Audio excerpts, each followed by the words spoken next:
Hey, what's up travelers? So today in this little video is going to be an introduction to the actual variables and things you must take into consideration if you want to take up the study of astrology.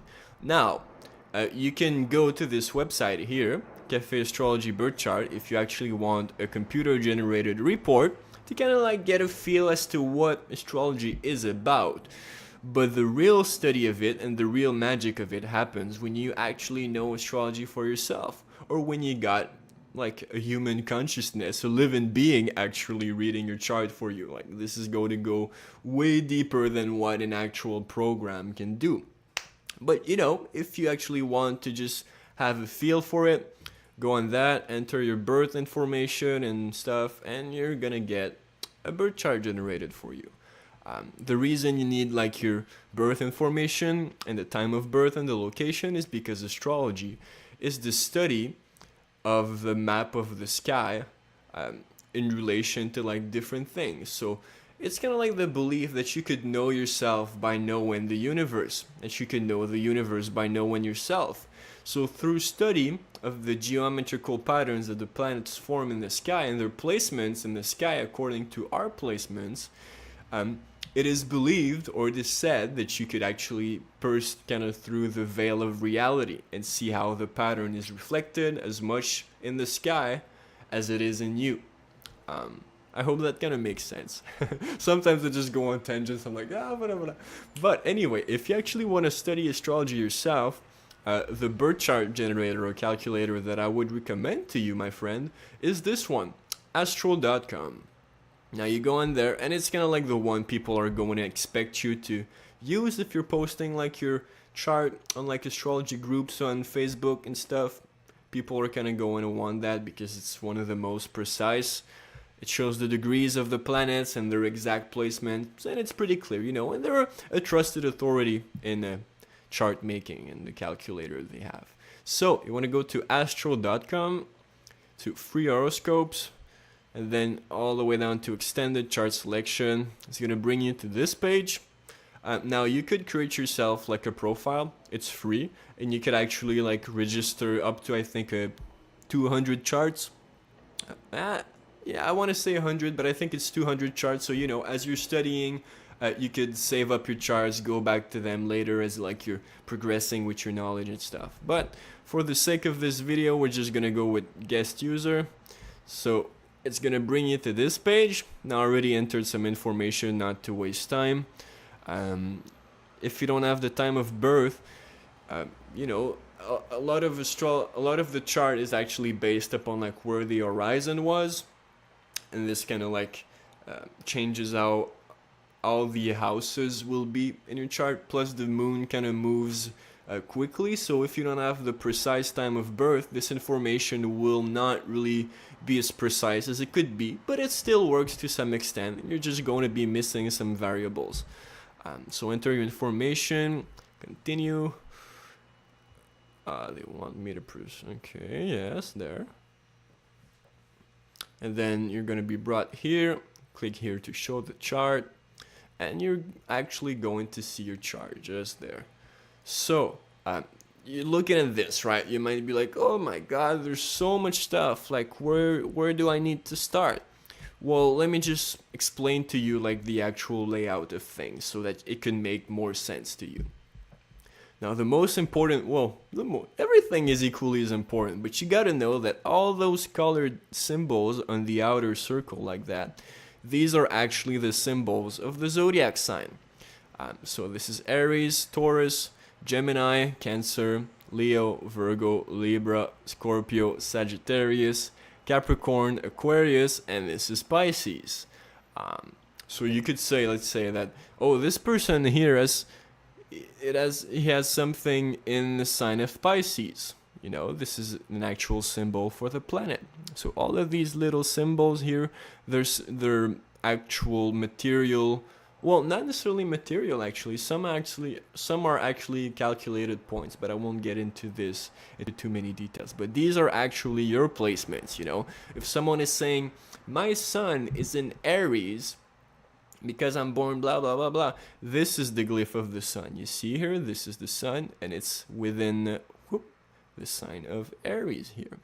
Now, it's important to kind of like know the symbols if you truly want to read the chart with ease. But if you scroll down here, you're gonna have like the whole list of things. So this is the sun, this is the moon, this is Mercury, Venus, blah blah blah blah blah, and you're having like the placements here. So this is 21 degrees of Aries, 6 degrees of Taurus, 9 degrees, and you know it's placed at the same place. This is just a table of the actual chart, you know. So now you know that you got different things placed in different signs, and every sign is always of 30 degrees. There are 12 signs. It's a circle, so it's 360 degrees. So each sign is 30 degrees, you know. 360 divided by 12 is 30. So, you know, it starts like that. So you could know right off the bat, like, okay, like this person has the sun in Aries, the moon for this person is in Taurus, blah, blah, blah, blah, blah. And this already gives you like a layer of information, you know. If you wanted to go on Google, you could be like, natal, type natal first, because this is a natal chart. If you're actually looking at it like a synastry chart or a composite chart, these are other types of chart when you're comparing charts, or you know, different charts for different purposes. But the main one you got to study at first really is your natal chart, because you know you want to see how it kind of fits with you. So you type in natal sun in Aries, and then you can kind of see like the actual you know, the people's take on that actual placement. And it's gonna give you the first little layer of information. I have actual videos about Aries also on my channel if you want to look there. But you know, many people will have their takes, and it's by kind of like assembling what everybody says about it, you're gonna get an actual image for what Aries is. And you're gonna get an actual image for what the sun is. You know, so at first you might actually want to do this, like, oh, what's the sun in Aries? What's this? What's that? But the true astrologer knows what the sun represents, and he knows what the signs represent, and he just kind of like is able to make the right analogies when both of these come together. So these are the signs, the planets. You gotta know the signs, you know. You gotta know the elements of each sign also. Now this is getting a bit complicated, but at first really, if you just want to get into like the gist of it, natal sun in blah blah blah, look up your sun's meaning, then look up your moon where it's placed, and look up your ascendant, where your sun would be kind of like your outward expression of yourself, your kind of like ego, that through which everything kind of revolves, you know, everything kind of revolves around the sun and the sky, at least for our solar system, right? So the sun is like the main part of our experience, but it goes way deeper than that. So you want to look at the moon too. The moon kind of like is our conditioning, if you want, or our own experience, how we get to feel about stuff inside, how stuff is reflected upon us, you know. So this gives you kind of like the more feminine side of the soul. So you know your sun, you know your moon, and people are gonna say that the big three are the sun, moon, and ascendant. The ascendant is more like the role that you take in your life, what you actively do to act as a member of society, or like what kind of role you take on really to fulfill your duties, where your sun is kind of like the way you're outplaying your energy. You might do it in different ways, and the moon kind of like is your feeling about stuff. Now this is just, you know, the planets in the signs at first. You gotta know that. Then you'll want probably to look at like your Mercury, which is how you relate ideas together. You'll want to look at Venus, which is how you relate to stuff, what pleases you, your relationships. And it goes way deeper than that. I'm just trying to give you an overview so that you could actually be like, oh, okay, like, Mars is how we go to war. It's our passions. It's our sexuality in a sense. For women, their Mars in their chart will be the kind of man they're looking for. And Venus will be kind of like how they're attracting the masculine energy. For men, Venus will be the kind of woman they're looking for, and Mars will be how they go and get things. Jupiter now. So Jupiter is more about the sense of adventure. It's a fate. It's where we kind of like are able to have grace and optimism, where we kind of like expand so that consciousness expands at the same time. Saturn, Saturn is where we put restrictions on stuff. It's what we kind of like really focus on, what we really put a hold on, so that we come to a mastery of it. So there's a lot of intricacies and there's a lot of things you actually learn through astrology. Every planet from the sun, and yeah, we call the sun and the moon planets just for the sake of not having to say, just for having a word for it. Every planet from the sun up to Pluto has a meaning. Asteroids, just like Charon, and the North Node, which is an actual calculated point of the ecliptic of the sun, and like the path of the moon where it crosses, this is the North Node. They all have meanings. So as you're studying astrology, you might think there are way too many things to learn. No, it's just that there's always something to learn, but you don't have to know it from the beginning. There's no astrologer that knows everything. Astrologers kind of like go and specialize in different areas, but you kind of have still to know the actual variables to truly have like a grasp of everything. So you gotta know the signs. I would learn the signs at first. Aries, what's the kind of general tendencies of Aries? Taurus, when you could look at my actual videos on my channel, I have like a series, what is blah blah blah's role in the zodiac, and I approach the signs from like a general perspective, and I go deep into details also. Aries, Taurus, Gemini, you learn all of them, and you're gonna notice that every sign is kind of helped by an element or represents an element at the same time, and they go into succession. So as much as it's like remembering stuff, you're gonna be aided by like your intuition. It's gonna be easier than you think.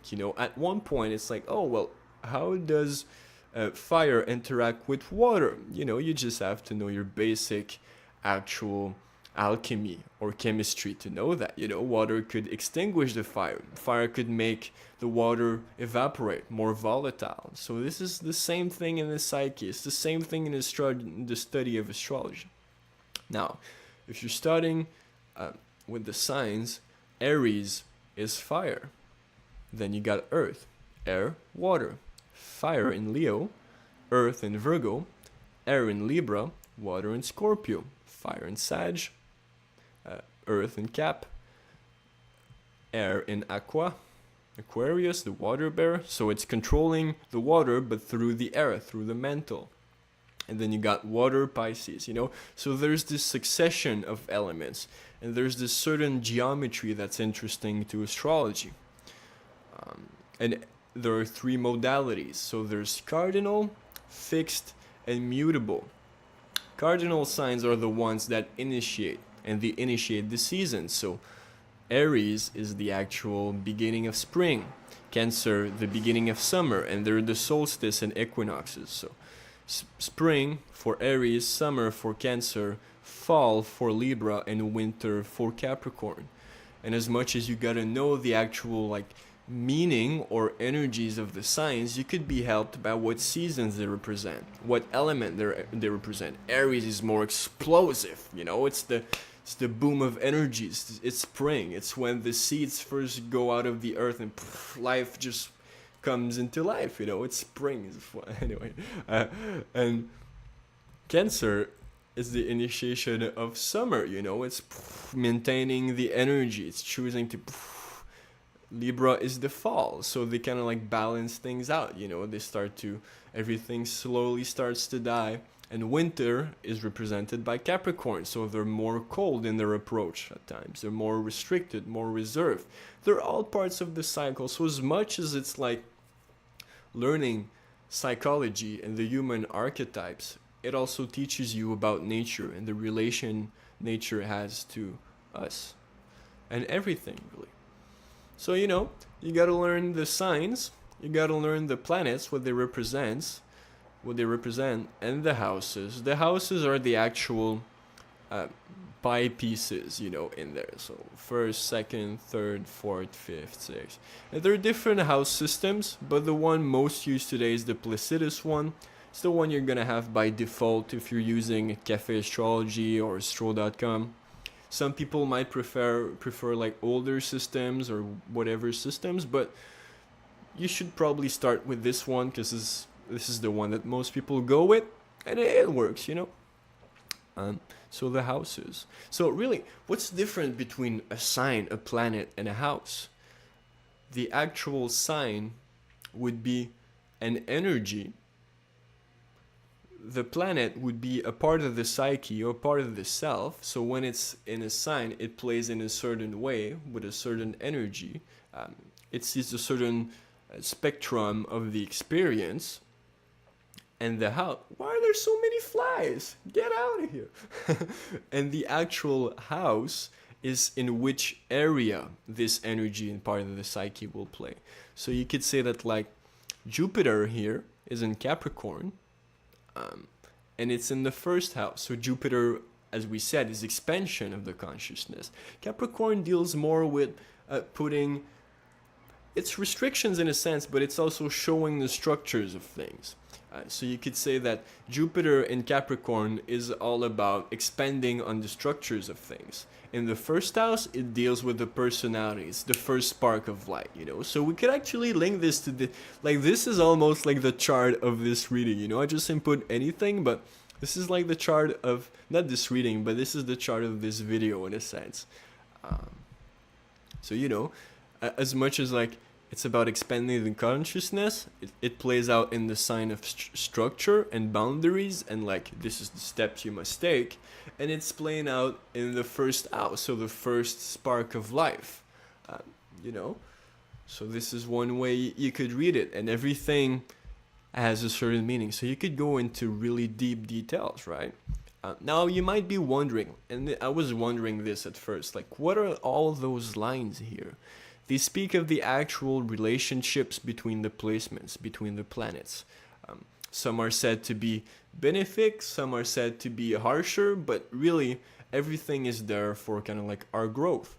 Generally speaking, like those blue lines are between elements of the same nature, or they're really speaking of an actual blessing or an ease really at doing something, or placements that blend in well together. Now the actual like degree, or like this is like 120 degrees apart, right? So this is water to water. But if you notice here, it's still a trine, even if it goes into fire here. This is because there's a certain orb that is accepted for every aspect. This is called an actual hidden aspect. Okay, it's still beneficial, but it's not going to play in the same way really. But this isn't really a video about aspects, but I'm just telling you kind of like what they are, you know. So you could say that, let's say, this Saturn here in Pisces, which is restrictions in a sense, and like the structure of things, because Saturn is also ruling Capricorn, so they share this kind of same energy. I'll get to rulerships in a little while. Saturn in Pisces, it's about understanding the boundaries and the structure of spirituality, of the psychic things, you know, and, you know, the foundation of things also, since it's in the second house. Trining Pluto in the seventh. So Pluto in Cancer Pluto is about seeing behind the filters. Cancer is about initiating on a way to feel about things, you know, and it goes deeper than that, but this is what Cancer represents. And Pluto kind of represents, you know, trying to see behind the filters, or trying to see through the bullshit. And when it's in the seventh house, it deals with the other person. So perhaps the actual structure of things that is presented in the foundation to spirituality is well aspected to Pluto in the seventh. So perhaps you're looking at me, you're trying to see how I'm initiating on stuff, and you're trying to see the bullshit. If there is bullshit, you can probably see through it, if this was an actual person, you know. But this speaks of an energy more than a person. It's just that when it's a birth chart, we associate the chart with the energy of the person. But you could see that this is like happening naturally, like you don't have to force it, you know. But if you were actually looking at this here, The Jupiter in the first, which we talked about, this is doing like this red aspect, a square. This is 90 degrees, okay? Now, this is happening mostly, unless, you know, there's an orb and it happens from Earth to Earth. This is happening mostly from two elements which are incompatible. So, you know, the energy is gonna have to force itself to play out in a certain way. Maybe Jupiter and Earth wants to be more structured, more bam, bam, bam. But the actual Sun in Aries wants to charge through something and only has energy for so much time, you know? So this is important. And as much as it's the Sun in Aries, it's also in the third house. The third house deals with communication and, you know, how we relate to people close to us in a way, in an intellectual way. So these are really the aspects, you know, but you shouldn't really focus on the aspects at first. Just focus on like every planet in the signs, and then learn the signs as a whole, you know, learn what each planet represents, and it's gonna give you like a really good idea of what your chart is about and how to get started with astrology. Now, as you study the signs, you're gonna notice that some of them are said to be ruled by certain planets. So Aries, which is the god of war mythologically, naturally matches well with Mars. Mars is said to rule Aries. So if you got Mars in Aries, it's kind of like special in a way where you're going to be able to channel the Martian energy really well. Or, you know, Mars is at home there. So it's going to be able to do its job. So as you study the signs, you're going to notice perhaps even like if you're going with Venus, which is more, you know, the goddess of love, and you put it in Aries, which is all about the springing forth of life and like the actual warrior and fire energy. If you put Venus in there, Venus is said to be debilitated there because it's all about harmonizing principles and making sure that everything is scaled, you know. So you're gonna see that certain placements have certain meanings in certain signs, like certain planets have certain meanings in certain signs. Like it goes really deep, you know. I'm just trying to show you certain things right there, like just so you could get started. So learn about the signs, the planet that rules them. There are other modalities, like let's say Jupiter is exalted in Cancer and such, but first of all, learn the signs, the planet rules them. Learn the planets, like what they represent, which you will do as you're studying your chart. It's going to come naturally. And then learn about the houses. So first house, what it represents, second, third, fourth. You know, as a general rule of thumb, the closest it is from the first, the closest it is from your ascendant. So the closest it will be to yourself. So first is the personality, second is our possessions, our value, the foundation of our being. Third is how we relate in an intellectual way. Fourth, how we relate in an emotional way in the family. Fifth, how we create stuff, how we kind of like get to be the center of attention. Sixth, our routine, how we detach ourselves from ourselves so that we can be a part of the whole. Seventh is opposite to the first, so it's our partnership. Eighth, it's the opposite to our own values and our own possession and foundation. It's the possession of our partners. Ninth, it's higher learning. It's opposite to how we communicate, but it's higher learning. 10th, it's our status. 11th, it's people far away in foreign countries, people on the internet.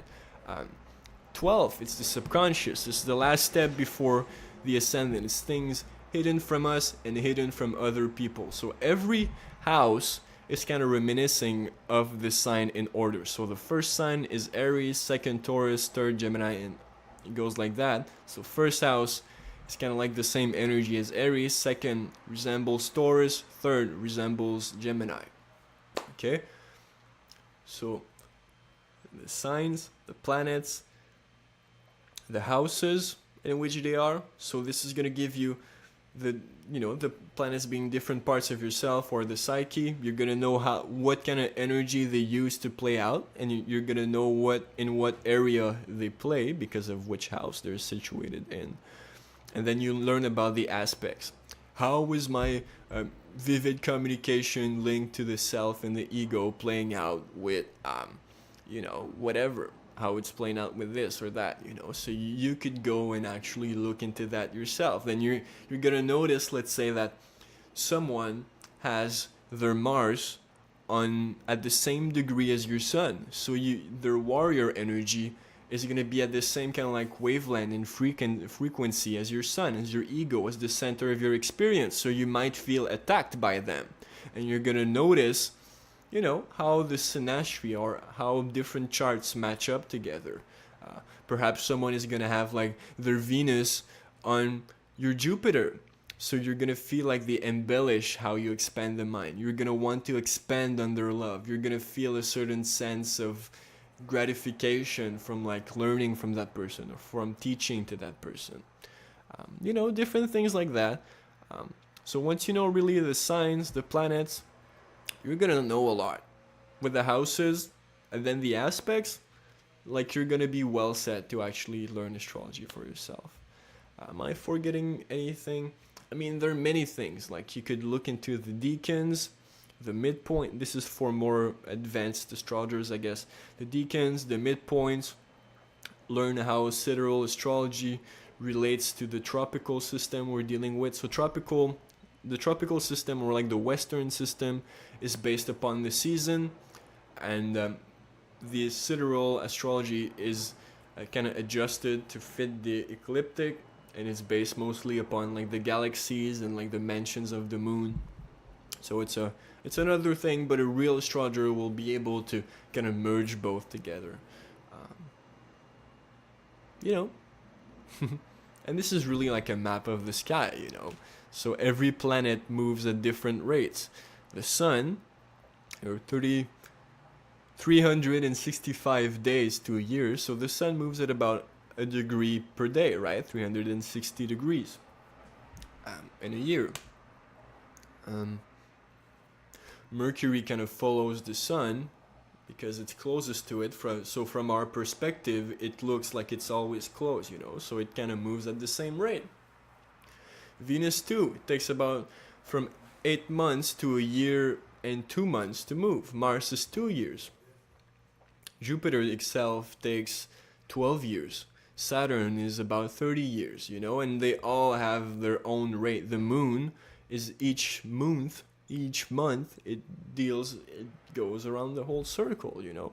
And the moon is always full when it's opposite to where the sun is at. So you're really dealing with a map of the sky. Like it, you know, this is what's fascinating also. It's not arbitrary. It's really like, this is the pattern, and it matches or it doesn't match, you know. It's for you to see. Whew, so that was a lot of information, right? So there are many books you could read. I personally like to watch videos, and I encourage you to actually look at my videos because, you know, I'm promoting myself. If you want to buy a reading, you can go to my website, or I'm sure there are other astrologers also if you don't like my style. You know, there is many reading styles